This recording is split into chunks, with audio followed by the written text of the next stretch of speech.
There is a lot of confusion regarding polygamy in Mormons. The main reason for this confusion is that there are several Mormon religions. When Joseph Smith was shot and killed in an Illinois jail cell in 1844, he left behind a power vacuum.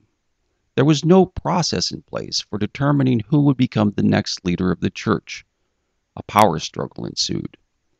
Some Mormons believed that the oldest son of Joseph Smith should become the new leader. Others thought that this or that church elder should assume the leadership of the church. Eventually, the largest group organized behind Brigham Young, the leader who would take the Mormons to Utah.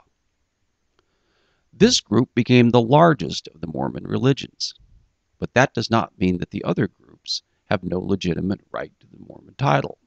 Today, the different factions that broke off after the death of Joseph Smith have formed into a number of different Mormon faiths. The group that followed Brigham Young became the Church of Jesus Christ of Latter-day Saints, or by their acronym LDS. They are currently one of the fastest growing religious groups in the world, with about 14 million members worldwide, about half of whom reside in the United States. These Mormons, the LDS, think of themselves as the true Mormons, and the other groups as apocryphal. The other groups are tiny by comparison. Today, the LDS Mormons do not practice polygamy. They were forced to abandon that practice by the United States government, who sent the army to Utah to enforce the United States' claim on that territory. But several of the other Mormon offshoots still practice polygamy.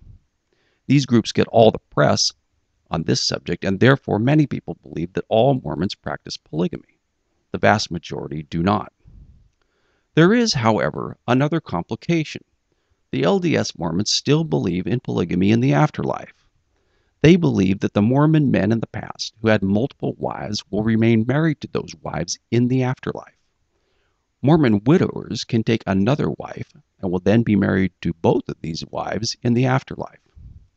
The last Mormon to have multiple wives in this life died in the 1950s. That is because there were still some polygamous marriages sanctioned by the church even after the LDS Mormons renounced polygamy. The Mormons have had a complicated relationship with polygamy over the years. To a large degree, this is because every Mormon president is considered a living prophet who speaks directly to God. At times in the past, Mormon prophets have stated that a man must have multiple wives to become a god. Mormons believe that all Mormon men have the chance to become gods. The Mormon line on polygamy has changed radically throughout the history of the church. Originally, the Mormons denounced polygamy, but Joseph Smith was sexually involved with numerous girls and women. Some were girls as young as 14. The church tried to cover this up, but eventually it could not be contained any longer. There were simply too many accusations, and something had to be done.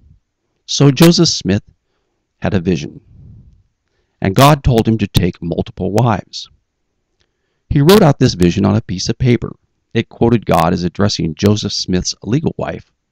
God told her that she will go to hell if she doesn't allow her husband to have multiple wives.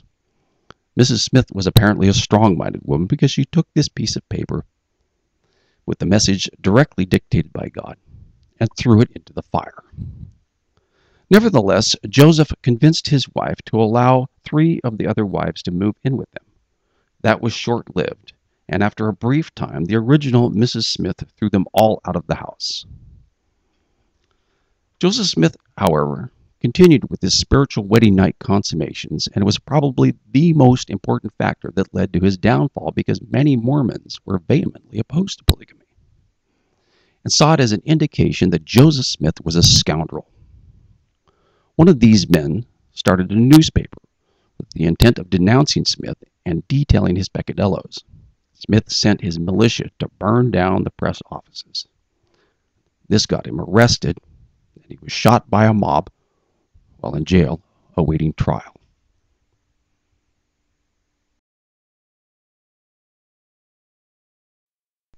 For more information on Mormonism, visit my website at www.mymormonlife.org, and of course, read my book, My Mormon Life. It will tell you everything that you want to know about Mormonism.